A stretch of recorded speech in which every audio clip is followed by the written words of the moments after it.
शमी का पत्ता शहद में डुबो, श्रावण के महीने की 10वीं तिथि, कौन सी? श्रावण के महीने की 10वीं तिथि, एकादशी के एक दिन पहले श्रावण महीने की 10वीं तिथि को शमी के पत्ते को चाहे 21 हो, 11 हो, 51 हो, उसको शहद में डुबोकर शंकर भगवान के शिवलिंग पर उसको श्रृंगार करो। केवल चढ़ाना नहीं है, जब शहद में डूब जाएगा तो वो चिपक जाएगा। शिव का श्रृंगार करो। वीडियो में दिखाया क्या होगा इससे? तो लिंग पुराण कहती है, नर्मदा पुराण कहती है, शंकर का जब हम शमी के पत्ते को शहद में डुबोकर श्रृंगार करते हैं, शंकर कहते हैं इसने मेरा श्रावण महीने में श्रृंगार करा है, तो क्यों ना मैं भी इसका धन का श्रृंगार कर कर इसको कर्ज से मुक्त कर दूं, तब कर्जा चुकता, तब कर्जे से मुक्ति होती। ये केवल श्रावण के महीने में किया जाता है, इसके सिवा कहीं कोई महीने में नहीं कर सकते आप इसको। और नहीं तो बाद में कहोगे कि हमको हर महीने, तो उस महीने में कर लो। केवल श्रावण की 10वीं, चाहे उजाले की कर लो चाहे अंधेरी की कर लो, एक ही बार करना है। तो 10वीं पे भी नहीं करना है। श्रावण महीने की एक 10वीं पर अगर आपने इस 10वीं पे कर लिया तो अगली पे मत करना, अगली पे करा तो इसमें नहीं करा तो कोई बात नहीं, एक पर करना है, एक 10वीं। एक शमी का पौधा ऐसा होता है जो योनियों में, वृक्ष की योनि में अंतिम योनि पर लाकर रुक जाता है। कौन सा? शमी। इसलिए पंचदशमी पंच शनि पूजन की महत्वता होती है।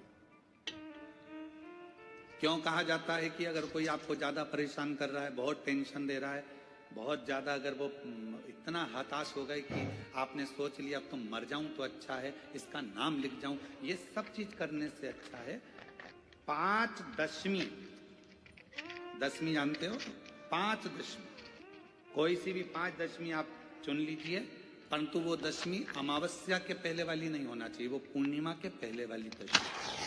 5 कोई सी भी 10वीं पर शमी के वृक्ष के नीचे जाइए, घी का दीपक लगाइए, शुद्ध जल तांबे के पात्र में लेकर जाकर अर्पित करिए। पहले दीप जलाना, उसके बाद शमी के पौधे में जल डालना और पौधे उस वृक्ष के नीचे बैठकर जल चढ़ाकर वहीं पर एक चावल का दाना समर्पित कर कर बाबा से प्रार्थना करना कि बाबा मुझे बहुत कष्ट है, ये मेरा एक तकलीफ मुझे दे रहा है, बस आप मेरी तकलीफ को दूर करना। शिव की ऐसी कृपा होगी। 5 शमी पूजन, जब विजय दशमी के भाव से दशमी आपके यहाँ पर भी पूजन होती, विजयदशमी पे हमारे यहाँ शमी के पत्र की बड़ी पूजन का महत्व है। 5 दशमी 5 शमी पूजन कर ली जाती है, तो जो भी आपका द्रोही होता है वो आपसे दूर हो जाता है या आपसे स्नेह कर कर आपके करीब आ जाता है। ये शमी पूजन वृक्ष योनि के अंतिम योनि का पूजन।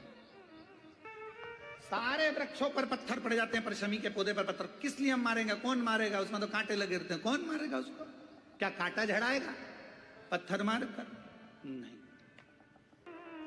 हम तो यहां तक कहेंगे कि शमी की आराधना साधना आपके द्रोहियों को, दुश्मनों को भी दूर कर देगी। और मेरी जीजियों, मेरे जीजाओं, मेरी बेटियों, बेटाओं, मेरी माताओं, मेरे बुजुर्ग माता पिता स्मरण करें, जब जब यदि आपका हृदय दुखे, मन दुखे, तो एक शमी की पत्ती को शंकर के शिवलिंग पर जरूर चढ़ाएं, सारे दुख अपने आप समाप्त होना प्रारंभ। शमी का तो कोई कहे क्या वृक्षों में, पौधों में, पत्तियों में भी क्या, ये वृक्षों के अंदर भी क्या जीव होता है? क्या इसमें भी प्राण होते हैं? होते हैं, इसमें भी प्राण, ये भी ऑक्सीजन लेना छोड़ना सब कार्य इनका चालू है, ये भी जीवित है। जल नहीं मिलेगा मर जाएंगे, जल गया समाप्त। चिड़ करता है या गलत मार्ग पर चलता है। श्रंभेश्वर महादेव शंकर जी का एक नाम है, श्रंभेश्वर महादेव। तो जब कोई व्यक्ति चिड़चिड़ करता है, क्रोध करता है, गुस्सा करता है, तो महाराज शंकर भगवान का, श्रंभेश्वर महादेव का नाम लेकर 31 बेलपत्र जिस व्यक्ति को क्रोध आता है उस व्यक्ति का स्मरण कर कर आखा चावल मतलब सेगे चावल के साथ एक एक बेलपत्र 31 बेलपत्र कर कर शिव जी के शिवलिंग पर समर्पित करी जाती है मात्र 10वीं की तिथि के लिए। केवल 10वीं, चाहे उजाला की हो चाहे अंधेरे की। कौन से महादेव का नाम लेना है? श्रम्भेश्वर महादेव, शिव जी का एक।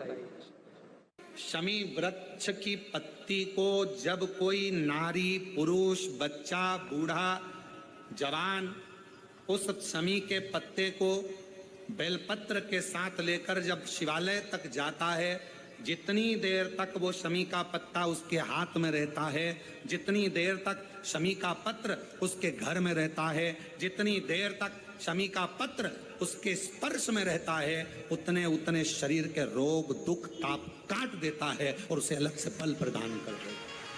शमी पत्र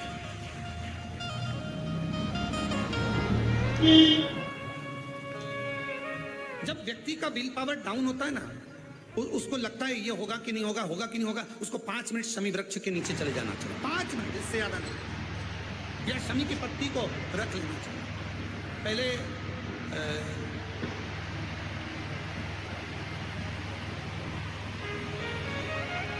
कोई स्थान का ध्यान नहीं आ रहा है स्मरण में। पहले एक नियम चलता था, आप लोगों के जिंदगी में भी, आपका भी बुढ़ापा आया होगा, आप भी युवान अवस्था में आए होंगे, तभी तो स्कूल गए होंगे, तभी तो पढ़ने गए होंगे। सबसे पहले अगर हमारे विद्याध्ययन को निकालेंगे तो हमारे यहाँ एक नियम चलता था कि शमी की पत्ती को किताब के अंदर उसको विद्या के रूप में रख लिया जाता था। बाद में ये नई नई डिजाइन की पत्ती आ गई तो विद्या का पेड़ पैदा कर दिया इनने। अब वो विद्या का पेड़ पैदा कर दिया तो विद्या को रखने लगे। विद्या की पत्ती को लोग शमी की पत्ती समझने लगे, क्योंकि उसमें भी ऐसी पत्तियां निकली रहती है और शमी की पत्ती भी ऐसी ऐसी निकली रहती है। तो पहले नियम था कि किताब के अंदर शमी की पत्ती को रख लेते थे और कहते थे इसमें विद्या है, इसमें विद्या है। विद्या का मतलब क्या? उसको बल मिलता था, एनर्जी मिलती थी। एग्जाम में बैठा, कंपटीशन एग्जाम में बैठा, जब वो कोई इंटरव्यू देने के लिए बैठा या टेस्ट देने के लिए बच्चा बैठा तो वह खुश होता था, मेरी किताब में शमी, मेरे किताब में विद्या रखी है। विद्या से मतलब आज के जमाने में लोग विद्या का पेड़ की पत्ती रख लेते हैं, पर रखते क्या थे? जम के बोलो, शमी की पत्ती रखी क्या जाती थी? शमी की पत्ती। और वो शमी की पत्ती क्या देती थी? उस बच्चे को बल देती थी, एनर्जी देती थी। डामाडोल नहीं होगा, टेंशन मत लेना, विल पावर कमजोर नहीं होगा। पत्ती रखी है शमी की, उसके नजदीक में है, शमी बल देती है।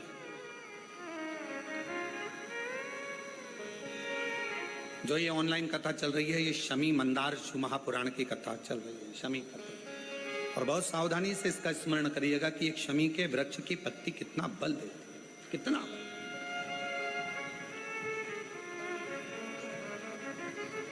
शायद आप लोगों में भी कोई ना कोई तो ऐसा होगा जिसने बचपन में विद्या की पत्ती रखी होगी। वो विद्या की पत्ती बाद में आई होगी, पहले थी वो शमी की पत्ती। कौन कौन ने रखी? जरा हमने तो रखी, हमने भी रखी। वो पत्ती तोड़ कर रख लेते थे, उसमें विद्या बढ़ेगी, विद्या बढ़ेगी। विद्या बढ़े मतलब बल बढ़ेगा, अपने अंदर एनर्जी आ, बल। अब उसको लोग, आजकल विद्या की पत्ती अलग से आने लगी तो लोग उसको विद्या की पत्ती तोड़ने लगे, नहीं तो रखते थे वो शमी की। श्रावण के महीने में जो उत्सव आते हैं, कई माताओं का तीज का व्रत आता है, छोटी तीज आती है, बड़ी तीज आती है, उत्सव आ जाता है। कहीं भादव के महीने में हरताली का उत्सव आ जाता है। ऐसे जो जितने त्योहार हैं, आप जरा अंदाजा लगा कर देखना, भगवान नारायण विश्राम करे, अपना पूरा कार्यभार भगवान शिव जी को दे दिए। चतुर्मास में 4 दिन भगवान शंकर पूरे काम को संभालते हैं। और जितने त्योहार पूरे साल में नहीं आते, उससे ज्यादा त्योहार ये 4 महीने के अंदर आ जाते हैं, 4 महीने के भीतर आ जाते हैं। इन 4 महीने में इतने त्योहार क्यों आते? क्योंकि देव अधिदेव महादेव का ये पावन चरित्र कहता है कि मेरे उपासक, मेरी साधना करने वाले, मेरा उपास करने वाले, मेरा व्रत करने वाले, मेरा नियम धारण करने वाले, जब श्रावण से 1 लोटे जल का 2 लोटे जल का कोई नियम बना लेता है और मेरी साधना करना प्रारंभ कर देता है, तो उस पर 33 कोटि देवता अपनी कृपा बरसाना प्रारंभ कर देते हैं, अपनी दया करना प्रारंभ कर देते हैं, करुणा करना प्रारंभ कर देते हैं। पर कथा कहती है कि भगवान के भजन में, भगवान के स्मरण में, शिव की साधना में, शिव की भक्ति में दिखावे की जरूरत नहीं होती। चरित्र, ज्ञान और व्यवहार, क्या क्या चीज है? पहले नंबर पर है चरित्र, जम के बोलो क्या है? चरित्र। दूसरे नंबर पर है ज्ञान, बोलो क्या है? ज्ञान। और तीसरे नंबर पर है व्यवहार। इन 3 चीजों की कभी नकल नहीं होती। चरित्र की नकल नहीं होगी, पर कथा कहती है कि नकल मत करो पर चरित्रवान बनो। अगर हम किसी को चरित्रवान देख रहे हैं, हम चरित्रवान देख रहे हैं कि हाँ ये चरित्रवान है, अच्छा है, हम सोचे कि जैसा वो है वैसा हम बन जाए, ना ना, नकल के चक्कर में तो कहीं ना कहीं काम बिगड़ जाता है। अभी कावड़ चल रही है, पूरे भारत में कावड़िया कावड़ लेकर जा रहे हैं। जितने कावड़िया भारत की भूमि पर कावड़ लेकर जा रहे हैं, उनके चरणों को मैं नमन करता हूं कि कावड़िया सनातन धर्म को जागृत कर रहे हैं। एक कावड़िया 50 व्यक्ति को जागृत करता है, सनातन धर्म को मजबूत करता है। मैं उनको प्रणाम करता हूं। जो नवयुग बेटा बेटी, नवयुवक बेटा बेटी, माताएं, बुजुर्ग सब अपने अपने भाव से भगवान की कावड़ लेकर जा रहे हैं। और जो कावड़ियाओं की सेवा में लगे हैं, कावड़ियाओं की सेवा में जितनी बड़ी बड़ी संस्थाएं सेवा में लगी हुई है, आप कभी बाबा धाम जाकर देखो।